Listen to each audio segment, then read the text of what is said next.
Suotin niyo lang po yan. Huwag niyo pong huhubarin para maalala niyo po kami. Don't worry, anak. Gabi-gabi sasamahan na tayo ni Daddy matulog. You'll never be alone. Happy family tayo, di ba? Happy ka ba? Opo. Oh, I'm happy too. You're happy.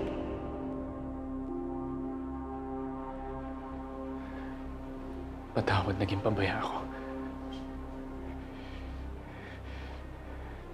Hindi na mangyayari ito ulit. Pangako, babalik ako. Babalikan ko kayong dalawa.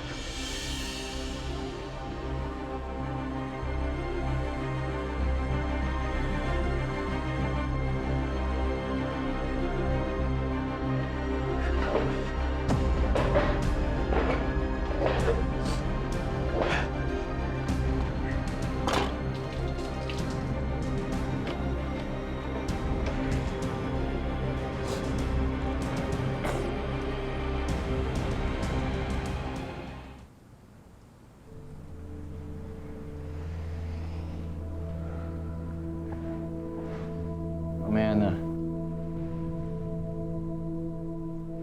Gusto ko ngayon. Mamaya na nga. Inaantay akong tawag. Kaninong tawag ba yung inaantay mo? Sa asawa ng bihag mo? Oo, alam mo naman sinisimulan ko na yung transaksyon, di ba? Paano kung hindi siya kumagat dyan sa plano mo? Posible yun. Paano kung malaman niya na may ibang naghahanap sa asawa niya? Sino? Mga polis? Ang magagawa yung mga yun. Paano kung sabihin ko sa'yo, hindi basta-basta yung nakalaban namin kahapon? Na may iba pa akong alam. Ulitin mo nga yung sinabi mo.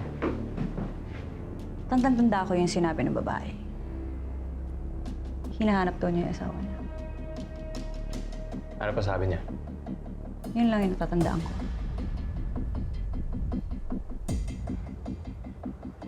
Si Bangus. Si Bangus yun sigurado kasi wala namang alam si Shaira nung kausap ko siya.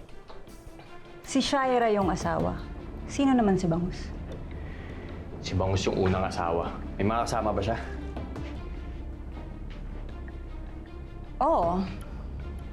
May isang babae at isang lalaki. Napuruhan ko nga eh. Si Leon yun. Sino naman sila yun? Dating kalasag kaaway ko na ngayon. Bakit ngayon mo na sinasabi to? Bad mood ka kahapon. Baka magwala ka. Sira ulo ka talaga no? Mahalagang impormasyon to. Bakit ba ang praning mo? Natatakot ka ba kay Leon? Wala akong kinakatakutan. Ayoko lang masira yung mga plano ko. Malayo naman tayo sa imok.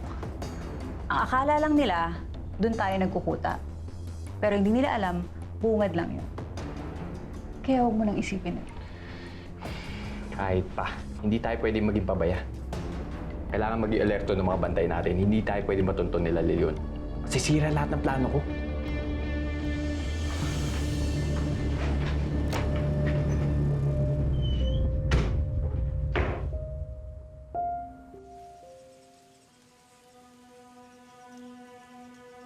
Teka lang, wala.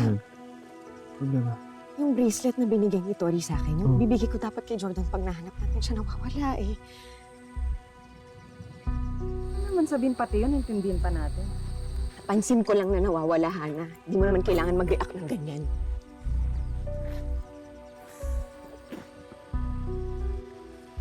Grabe na yun si Hana. Nag-aalala lang yun sa akin. Siguro pati na rin sa'yo.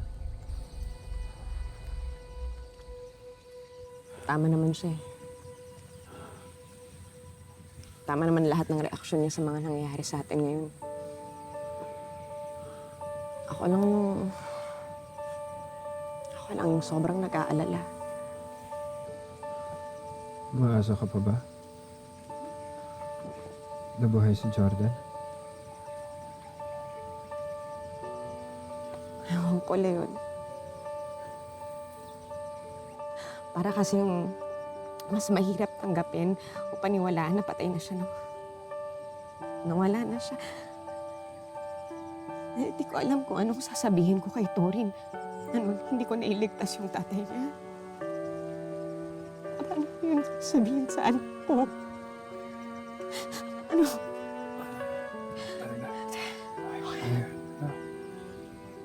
Ayos. Sasabihin sa anak. Hanapin natin si Daddy. Huwag ka Hindi ba't mula pa noon, saksi ka pa sa panahon. Magbantay kayo mabuti. Magmanman. Di tayo pwede matuntun ng mga kalaban, ha? Ikaw, tsaka ikaw, doon kayo sa kakahuyan magbantay. Tawagan niyo ako agad kung may mga paparating. Malapit na matupad yung plano ko. Kapag nangyari lahat ng inaasahan ko, magkakapera tayo. Maching, kilos na. Tara.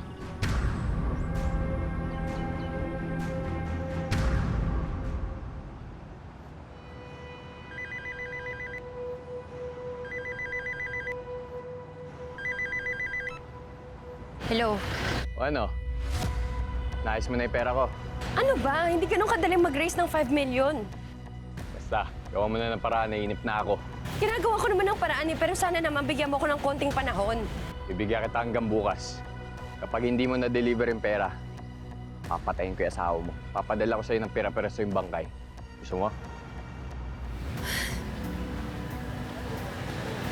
Si Alaktan ba yun? Tinigipit niya na ako, Leslie. Kailangan na daw yung pera bukas. Paano? Wala ka nang mabentang ari-arian. Saan ko tayo kukuha ng pera? Panalo. Shay, baka kailangan natin humingi ng tulong. Kanino naman tayo hihingi ng tulong, Leslie?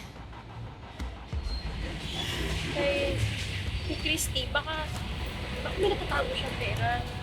Humingi ka na ng tulong sa kanya.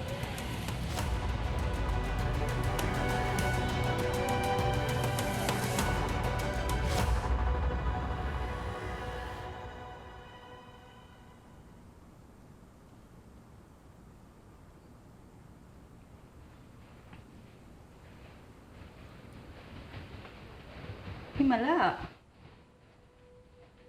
Kumain ka na. Kanina ko pa nga inaantayin eh. At nagsasalita ka na. Anong pangalan mo?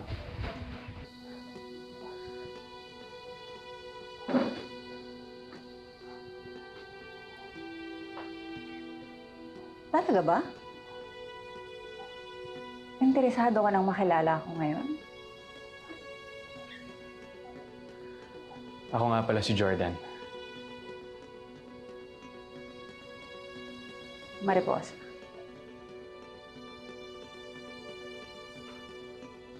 Gaano ka nakatagal dito, Mariposa?